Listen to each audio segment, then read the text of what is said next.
The pen hovered just above the line where her name belonged, her hand trembling as if the paper itself were cold. And across the table the man who was still legally her husband sat perfectly still, jaw tight, eyes fixed on a point just past her shoulder, as though looking at her might cost him something he refused to pay. The room smelled faintly of polished wood and expensive cologne, the kind of place where decisions were made quickly and regretted slowly. And inside her coat pocket, pressed flat against her ribs, was a thin plastic stick she had stared at all night. 2 pink lines burned into her memory like a secret she was already burying. She swallowed, told herself this would be over in seconds, that walking away was easier than staying where she was invisible, and she lowered the pen, unaware that this moment would fracture 2 lives and echo back 6 years later in a way neither of them could imagine. Hello everyone. Before we begin today's story, I have a small favor to ask. Please hit subscribe and turn on the notification bell so you never miss our channel's new videos. It's quick, free, and the best way to support us in bringing you more dramatic stories. Your support means the world to us. Where are you watching from? Drop your city or country in the comments below. Thank you very much. The pen finally touched paper, ink blooming under her signature as a tear slipped free and landed beside her name, blurring the last letter, and the lawyer cleared his throat, already reaching for the next page, already treating the end of a marriage like another item on a morning checklist. He did not stop her, did not ask if she was sure, because from the beginning this had never been about certainty or love, but about an agreement signed years ago in a different room, under different pressure, when marrying her had been the cleanest solution to a problem he needed solved fast. She remembered that day with painful clarity, the way he had explained it calmly, logically, promising respect, promising stability, promising that nothing emotional would be expected of either of them, and she had agreed because she needed security and he needed control, and neither of them had known how expensive that bargain would become. The lawyer slid the final page toward him, and he signed without hesitation, the same pen, the same decisive stroke he used in boardrooms and negotiations, while she stared at his hand and wondered how something so steady could feel so far away. When it was done, she reached into her pocket, fingers brushing the crumpled edge of the pregnancy test, and for a brief, terrifying second she imagined placing it on the table between them, imagined watching his face change, imagined asking him to see her not as a clause or a liability, but as someone carrying a piece of him. But the image shattered just as quickly, replaced by the memory of his silence, his distance, the nights he never came home until after midnight, the way he had always kept one foot outside this marriage as if preparing for escape. She stood, legs unsteady, and before anyone could say a word, she turned away,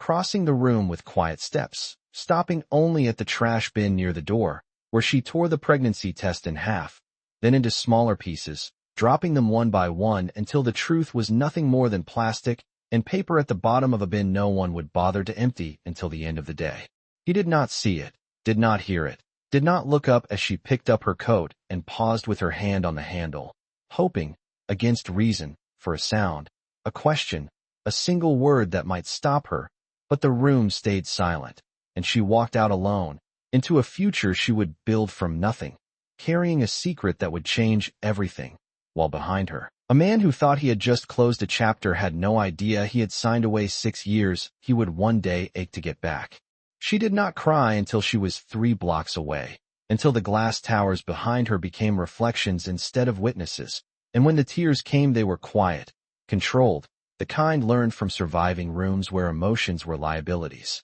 Her name was still on his account, her things still in the house, but the marriage had always lived inside carefully drawn borders, lines he set the day he proposed not with a ring, but with a contract. He had said it plainly back then, that this was an arrangement to protect his company during a hostile takeover, that a stable public image mattered, that feelings would only complicate things, and she had nodded because her mother needed medical care, because her savings were gone, because security looked a lot like love when you were afraid. In the early months, she tried to be perfect within those limits, learned when to speak and when to stay invisible, memorized his schedule, smiled at Gallus, stood 2 steps behind him like an accessory that matched the suit. And at night, she lay awake listening to the silence of a house that never felt like home. He was never cruel, never raised his voice, never broke a promise written on paper, but he also never asked how her day was, never noticed when she stopped humming in the kitchen, never saw how she flinched each time the word temporary was mentioned, as if that single word could erase her from existence. When she discovered she was pregnant, it happened in a grocery store bathroom under fluorescent lights that buzzed too loudly, and she sat on the closed toilet seat staring at the test, heart racing, realizing that the one thing not covered by any clause had just rewritten her entire life. She imagined telling him, imagined his careful pause, his analytical questions, imagined him asking about timing and impact and risk, and the image hurt more than the silence she already lived in. That night she watched him from across the dining table as he reviewed emails, his phone lighting his face, and she knew with painful certainty that a child born into this marriage would grow up between boardrooms and distance, learning early how to be managed instead of loved. The next morning she called a lawyer, not because she wanted freedom, but because she wanted control over the only thing that truly mattered now, and the divorce papers arrived faster than she expected, as if the marriage itself had been waiting for an excuse to end. He accepted the news without surprise, simply nodding as if confirming a forecast, and that calm was what finally broke her, because it told her everything she needed to know about how replaceable she had always been. As she packed, she left behind the dresses chosen by stylists, the shoes worn once, the life that never quite fit, and she kept only what could be carried in. One suitcase, along with the weight of a decision no one else would share. On the day she signed, she promised herself she would not look back, that she would build something real from the wreckage, that her child would never feel like an inconvenience or a line item. And as she stepped into the street with the city pressing in around her, she did not know where she would sleep that night, only that she was finally choosing something not written for her by someone else. Somewhere behind those glass walls, a man returned to meetings and metrics, convinced he had handled another problem efficiently, unaware that the greatest cost of that signature would not appear on any balance sheet, and that the life walking away from him was carrying the one truth that could one day shatter his certainty. The first night after she left, she slept on a borrowed couch in a friend's apartment, staring at the ceiling while the city hummed outside, one hand resting instinctively over her stomach as if already guarding something fragile and sacred. And when morning came, she did not wait for comfort, because comfort had never been promised to her, only survival. She found work quickly, not glamorous work, not the kind that came with titles or valet parking, but honest hours and sore feet. Early mornings at a small neighborhood bakery where the ovens were already hot before sunrise, and the smell of bread wrapped around her like a quiet reassurance that something in the world was still warm. Each paycheck went to rent, groceries, and a growing medical bill she kept hidden in a folder marked utilities, because even on paper she was not ready to name what she was carrying.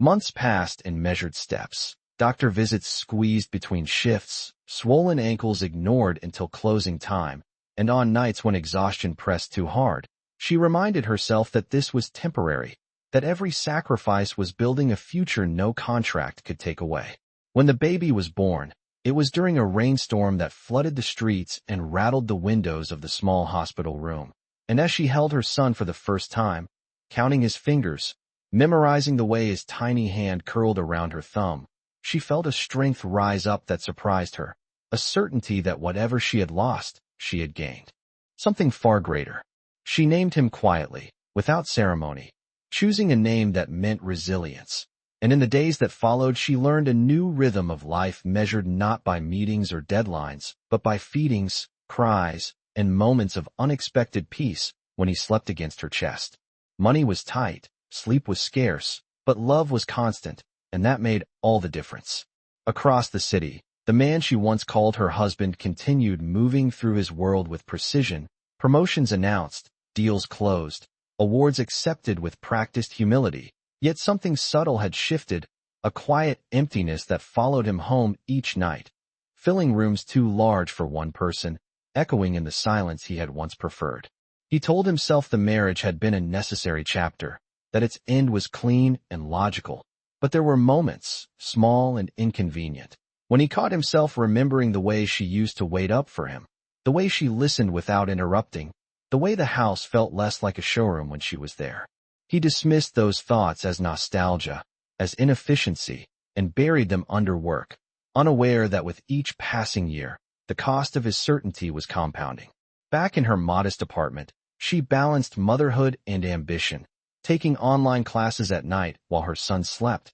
refusing to let exhaustion define her limits, and slowly, painfully, she built a life that belonged entirely to her. She learned to fix leaky faucets, negotiated childcare with neighbors, celebrated small victories like her first promotion and her son's first steps, and through it all, she kept one promise to herself, that he would never grow up feeling unwanted or unseen. Sometimes she wondered if the truth would ever surface, if fate would force a reckoning she could not control, but she pushed those thoughts away, focusing instead on the present, on the weight of her son in her arms and the quiet pride she felt each time she paid a bill on time or watched him laugh without fear. 6 years passed like this, not quickly, not easily, but with purpose, shaping them both into people stronger than they had been, setting the stage for a future collision neither of them could yet see coming, a moment when past decisions would demand answers and silence would no longer be enough.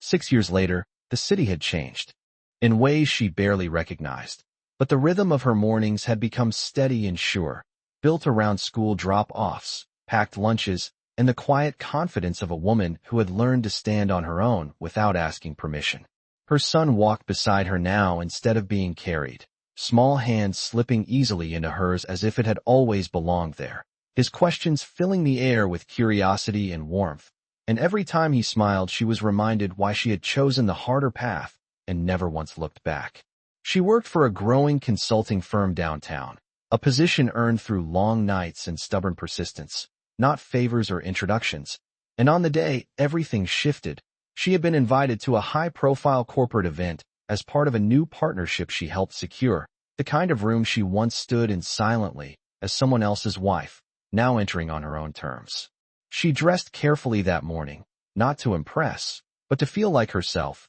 adjusting her jacket in the mirror while her son watched from the doorway, asking if she was nervous, and she smiled, kneeling to his level, telling him that sometimes important days came without warning, but they were nothing to be afraid of. Across the city, in a glass tower that bore his company name, the man she had left behind prepared for the same event, his schedule packed, his assistant briefing him on speakers and investors, yet his attention drifted as it often did these days, pulled by a restlessness he could not quite name. Success had come easily, predictably, promotions stacking on promotions, but the satisfaction he expected never lasted, and as he straightened his cufflinks, he caught his reflection and thought, for reasons he could not explain, of a woman who used to wait in the doorway when he came home late, asking nothing more than to be noticed. He dismissed the thought, telling himself the past was closed, that some chapters ended for a reason, and stepped into the elevator,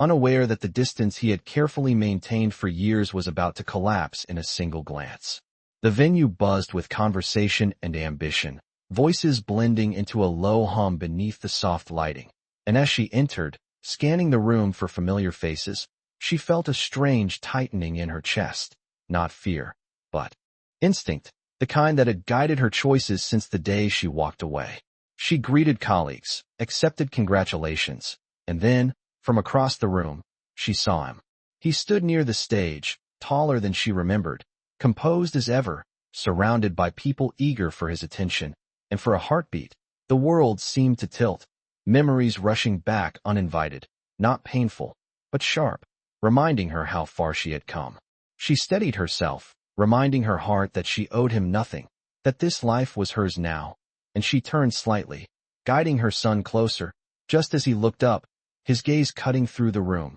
landing on her with sudden recognition. His breath caught, a pause so brief no one else noticed, but enough to shake the certainty he had built around himself, because standing there was the woman he once let walk away, no longer fragile or uncertain, but grounded, radiant in a way that had nothing to do with wealth. Then his eyes dropped, drawn to the small boy at her side, the way the child leaned into her without hesitation, the familiar curve of his smile, the unmistakable echo of something he saw every morning in the mirror, and in that instant, a question formed that logic could not silence. She felt his stare and met it calmly, not with anger or longing, but with the quiet strength of someone who had survived the truth alone. And as her son looked up at her, tugging gently at her hand to ask who the man was, she realized the moment she had prepared for and feared in equal measure had arrived, and that the life she built in silence was about to demand its voice. For a long moment,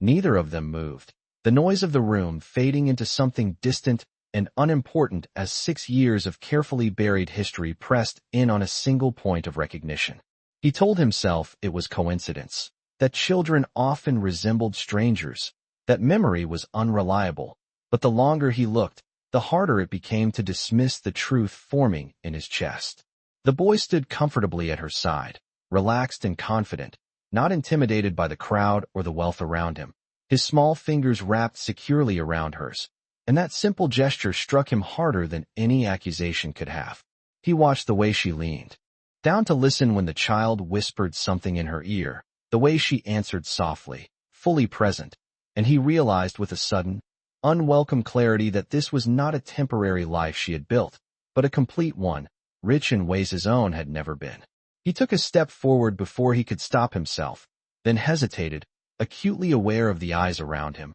the importance of appearances he had once valued above everything else, and for the first time, those things felt painfully irrelevant. She saw the conflict play across his face, the same controlled hesitation she remembered so well, and she felt a familiar tightening in her chest, not fear, but resolve, because she had promised herself long ago that no matter how this moment unfolded, she would not shrink to make it easier for him. When he finally spoke, her name sounded different than she remembered, less certain, stripped of authority, and she answered politely, calmly, as if greeting an old colleague rather than the man who once held her future in his hands. He asked how she had been, the question automatic and insufficient, and she responded honestly but briefly, unwilling to offer pieces of a life he had chosen not to be part of. His gaze kept drifting back to the boy, lingering just a second too long, and she noticed, felt the shift in the air, the unspoken question growing heavier with every glance. Her son sensed it too, tilting his head slightly, studying the stranger with open curiosity rather than fear, and when he asked, in a clear, innocent voice, why the man kept looking at him, the sound of it cut through the room like a blade. Conversations nearby faltered, a few heads turned, and he felt something inside him fracture, because no amount of preparation had equipped him for that moment. He crouched slightly, lowering himself to the child's level without quite realizing why, searching for words that did not exist, and she placed a gentle but firm hand on her son's shoulder, signaling that this was not a conversation to be had here, not yet. She thanked him for his concern, her tone polite but unmistakably final, and turned away, guiding her son toward a quieter corner of the room, leaving him standing alone with a certainty he could no longer outrun. For the rest of the event, he barely heard the speeches or noticed the applause, his mind replaying the image of that child's face,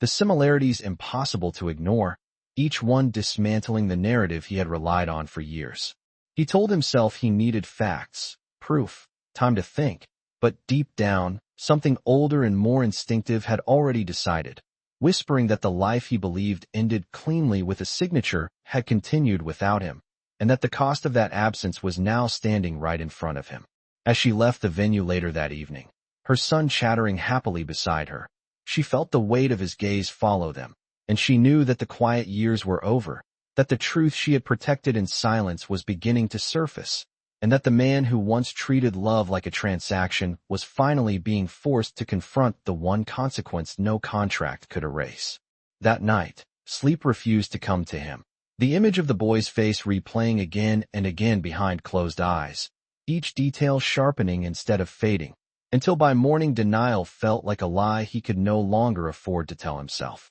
He went to work early, reviewed numbers he could not remember later, signed documents with a distracted hand, and finally, when the office emptied and the city lights came on, he did something he had never done before. He searched for her not as a problem to solve, but as a person he needed to face. It did not take long. She had never hidden, only lived outside the world he controlled, and when he stood outside her modest apartment building, watching the light in one window flicker as a shadow passed, he felt something close to fear for the first time in years. She opened the door before he knocked twice, not surprised, only tired, as if she had known this moment was inevitable and had simply been waiting for him to gather the courage. They did not greet each other with anger or warmth, only with silence heavy enough to say everything they had avoided for years. And when she stepped aside to let him in, it was not an invitation, but an acknowledgement that the truth no longer fit outside. The apartment was small, clean, filled with signs of a life built carefully and deliberately, children's books stacked on a shelf, a backpack by the door, a drawing taped to the refrigerator, and each detail landed with quiet force, stripping away his assumptions one by one. He asked the question he had rehearsed 100 times in his head, his voice low and unsteady, asking how old the boy was, and when she answered without hesitation, the number hit him like a verdict. He did the math instantly, painfully, realizing the timeline aligned too perfectly to ignore, and still, he searched her face for denial, for an explanation that would let him walk away unchanged. Instead, she met his gaze steadily and told him the truth simply, without accusation, explaining that she had discovered she was pregnant before the divorce was final, that she had considered telling him, that she had waited for a sign he wanted anything beyond the agreement they had signed, and when none came, she chose to leave and protect her child from a life built on distance and conditions. He tried to speak, but the words tangled, regret arriving too late to be useful. And when he asked why she never came back, her answer was calm and devastating, because she had learned that love should not require permission or approval. In the next room, their son laughed softly at something on the television, unaware of the weight pressing into the space between two adults who shared his existence, and the sound of it broke whatever restraint he had left. He admitted then what he had never said before, that he had believed control was safety, that emotions were liabilities, that he had treated marriage like a transaction because it was the only language he trusted, and as he spoke, he saw clearly for the first time how small that world had been. She listened without interrupting, not because she owed him forgiveness, but because she had already done the work of healing, and when he finished, she told him plainly that regret did not rewrite the past, that apologies did not erase absence, and that whatever happened next would be about the child, not the mistakes that led them here. He nodded, humbled in a way success had never managed to achieve, understanding that the choice he faced now was not about reclaiming what he lost, but about earning a place in a life that had thrived without him. As he left that night, standing once more in the hallway where everything had changed, he knew that the contract he once believed defined their relationship was finally meaningless, and that for the first time in his life, the next step forward would require something he had never learned to sign his name to. Responsibility born from love rather than obligation. The days that followed were the most difficult he had ever faced, not because of market pressure or hostile negotiations, but because every decision now carried a weight that no financial forecast could measure, and as word of his personal life began to ripple quietly through the upper levels of his company, the carefully ordered world he built started pushing back. Advisors warned him to stay silent. Lawyers suggested limiting contact until paternity tests and formal arrangements were in place, and members of the board reminded him that public perception mattered, that distractions could undermine confidence, that personal matters should remain private for the sake of stability. For the first time, the language he once trusted felt hollow, because it asked him to repeat the very mistake that had cost him 6 years, distance disguised as prudence. Meanwhile, she felt the pressure from a different angle, whispers from school parents who recognized his name, cautious questions from colleagues who noticed his presence nearby more often, and the quiet fear that the life she built might be disrupted by forces far larger than herself. She watched her son closely, gauging his reactions, answering his simple questions honestly but gently, telling him that some adults needed time to learn how to be brave, and each night after he slept, she wrestled with doubt, wondering if allowing this man back into their orbit would protect her child or expose him to disappointment she had worked so hard to prevent. When he asked to see his son again, not in public, not through intermediaries, but honestly and without conditions, she hesitated, laying out boundaries with the same clarity he once used in contracts, because trust would not be granted simply because regret arrived late. Their first meeting as three happened in a park on a quiet afternoon, neutral ground chosen deliberately, and he arrived early, hands empty, suit replaced with something simpler, as if instinctively shedding the armor he no longer needed. The boy approached him cautiously, curiosity outweighing fear, asking questions that were direct and unfiltered, and he answered them as best he could, resisting the urge to impress, choosing honesty over authority, and in that small exchange, something fragile began to form. But peace did not last long, because as his involvement became harder to hide, an article surfaced hinting at a hidden heir, speculation fueled by anonymous sources eager for leverage, and suddenly the story was no longer just theirs. Investors demanded reassurance, headlines questioned judgment, and his name, once synonymous with control, was now linked to uncertainty, forcing him into a public test he could not avoid. In a meeting meant to calm concerns, he was advised to deny, to deflect, to frame the situation as a misunderstanding, and as he stood at the podium, looking out at faces trained to read weakness, he remembered the woman signing divorce papers through tears, remembered the boy's steady grip on her hand, and understood that this moment would define everything that followed. He spoke plainly, acknowledging his past mistakes, confirming the truth without spectacle, and stating clearly that while his company mattered, it would not come at the expense of his responsibility as a father, a word that felt unfamiliar and grounding as he said it aloud. The reaction was immediate and divided, some calling it reckless, others quietly impressed by a rare display of accountability, and as the fallout unfolded, he accepted the consequences without retreating, understanding that integrity demanded consistency, not convenience. When she watched the coverage later that evening, her heart heavy but steady, she saw not the man who once hid behind agreements, but someone choosing to stand fully present. And while forgiveness was still distant, something shifted, because for the first time, he was not asking her to accommodate his world, but reshaping it around a truth he could no longer deny. The path ahead remained uncertain, filled with legal complexities and emotional risks. But as she tucked her son into bed and answered his quiet question about whether he would see the man again, she realized that the real test was no longer about the past they survived, but about whether this new chapter would be written with courage instead of control. The turning point did not arrive with applause or headlines, but in the quiet accumulation of choices he made when no one was watching. Choices that slowly dismantled the version of himself built on control and replaced it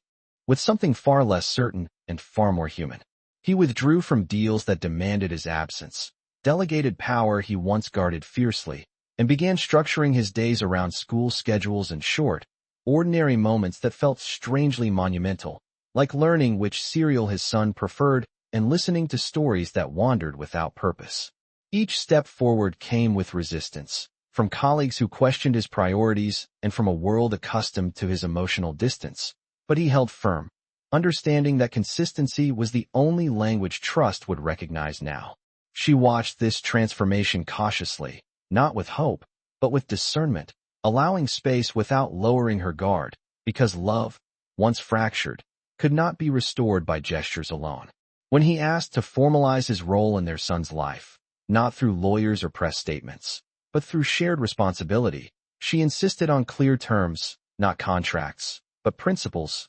honesty, presence, and patience, conditions he accepted without negotiation, because for the first time, he understood that some agreements only worked when they were lived rather than signed. Their son adjusted in his own time, warming to the man who showed up repeatedly without expectation, who learned to listen instead of instruct, who apologized when he was wrong and laughed when he did not understand, and watching this bond form challenged her in ways she did not anticipate, forcing her to confront the possibility that protection did not always mean distance. Still, doubt lingered, because the past was not easily erased, and late at night, when the apartment was quiet, she questioned whether allowing this man deeper into their lives would eventually reopen wounds she had worked so hard to heal. That doubt crystallized when his company announced a major expansion overseas, an opportunity that would require months of travel and intense focus, the kind of moment that once would have pulled him away without hesitation. He brought the news to her not as a decision, but as a question, laying out the facts without persuasion, acknowledging the old patterns it echoed, and waiting without defense for her response. She said nothing at first, watching him closely, measuring not his words, but his willingness to accept whatever answer came next, and in that silence, he made a choice that surprised even himself. He declined the expansion publicly, citing strategic alignment and personal responsibility, absorbing the shockwaves that followed, knowing the cost would be real and immediate. The reaction was swift, criticism sharp, but when he showed up at her door that evening, not triumphant, not apologetic, simply present, she understood that something fundamental had shifted. He told her plainly that he could no longer build a future that required him to abandon the people he was trying to become worthy of, and that if he ever asked for more than she could give, she had every right to say no. That honesty disarmed her more than any promise ever could, and while forgiveness did not arrive in a single moment, something softer took its place, a willingness to believe that growth, though slow and imperfect, was possible. Days turned into routines shared rather than negotiated, dinners that ended in laughter, mornings that began without tension, and gradually, without announcement, without expectation, a sense of family emerged that did not erase the past but integrated it into a story still being written. The contract that once defined their relationship was now nothing more than a memory, replaced by choices made daily, sometimes clumsily, sometimes bravely, and as she watched him kneel to tie their son's shoes one morning, she realized that the man who once believed love could be managed had finally learned that it could only be chosen, again and again, without guarantees. The morning it finally settled into something steady did not feel dramatic at all, which somehow made it more meaningful than any turning point before it, because there were no lawyers, no cameras, no urgent decisions waiting to be made, only sunlight through the kitchen window, and the sound of their son humming to himself as he tied his shoes too slowly on purpose. She watched them from the doorway, coffee cooling in her hands, realizing that the life she once fought to protect in silence had become visible without losing its integrity, and that the fear she carried for so long no longer had the same weight. He stood up and caught her watching, offering a small, uncertain smile that still asked permission rather than assuming it. And in that simple exchange, she saw how far they had both traveled from the room where signatures ended everything. They did not rush to define what they were, did not label the bond rebuilding between them as reconciliation or romance, because what mattered now was function, not fantasy, showing up on time, keeping promises small enough to keep, and letting trust grow at its own pace. Weeks turned into months, and without announcement, they found themselves sharing holidays, school events, and quiet evenings that required no negotiation, moments that stitched together something resembling a family not because it was perfect, but because it was chosen repeatedly. One afternoon, while cleaning out an old drawer, she found the folded copy of the divorce agreement she had kept for reasons she never fully understood, the paper worn soft at the edges from years of being carried through moves and memories, and she brought it to him without ceremony, placing it on the table between them. He looked at it for a long moment, recognizing the weight it once held, then reached for it and tore it carefully in half. Then again, not in anger, but in finality, letting the pieces fall into the trash without drama or regret. Later that evening, as their son drifted to sleep on the couch between them, his head resting easily against his shoulder, she felt something loosen inside her that had been tight for years, a quiet acceptance that the future no longer needed to be guarded so fiercely. When the boy stirred and looked up at him with sleepy certainty, calling him Dad without hesitation, the word landed not as a victory, but as a responsibility, one he accepted with a seriousness that surprised them both. He did not respond with grand promises or declarations, only with a gentle yes and a kiss on the top of his son's head, as if understanding that love was not proven in moments of intensity, but in consistency.